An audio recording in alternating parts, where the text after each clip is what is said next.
بسم اللہ الرحمن الرحیم صلاۃ والسلام علیکہ یا رسول اللہ وعلی آلہ وصحبہ یا حبیب اللہ۔ کیا آپ نے کبھی غور کیا ہے؟ ہم نمازیں پڑھتے ہیں، روزے رکھتے ہیں، زکوٰۃ دیتے ہیں، حج اور عمرہ کرتے ہیں۔ ایک چیز پہ ہم آج بات کرنا جا رہے ہیں، نماز۔ ہم نماز تو پڑھتے ہیں، 5 وقت کی پڑھتے ہیں، لیکن نماز کے بارے میں حدیث مبارکہ جس کا مفہوم ہے کہ نماز برائیوں سے رکتی ہے، تو کیا ہم نے کبھی غور کیا ہے کہ ہم برائیوں سے رکے رہیں؟ کیا ہم سے برائیاں کم ہو گئی؟ کیا ہم نے جھوٹ بولنا چھوڑ دیا ہے؟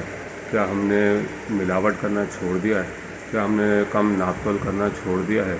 کیا ہم نے لوگوں کا مال کھانا چھوڑ دیا ہے؟ لوگوں سے قرض لے کر ان کو واپس نہ دینے کا فیصلہ کرنا چھوڑ دیا ہے؟ ہمارے معاشرے میں یہ برائیاں کیوں بڑھتی جا رہی ہیں؟ ہم نماز بھی پڑھتے ہیں اور نماز کے بارے میں حدیث مبارکہ مفہوم ہے کہ نماز برائیوں سے روکتی ہے، تو ایسی کیا وجہ ہے کہ نماز ہمیں برائیوں سے نہیں روک پا رہی؟ اس کی سب سے بڑی وجہ یہ ہے کہ ہم نماز تو پڑھتے ہیں، لیکن کبھی ہم نے غور کیا ہے کہ ہماری نماز کامل ہے؟ کیا ہمارا وضو کامل ہے؟ کیا ہم نماز میں ایسی غلطیاں تو نہیں کرتے کہ جس سے ہماری نماز وہ ادا ہی نہیں ہوتی؟ نماز ادا ہی نہیں ہوگی تو وہ ہمیں برائیوں سے کیسے روکے گی؟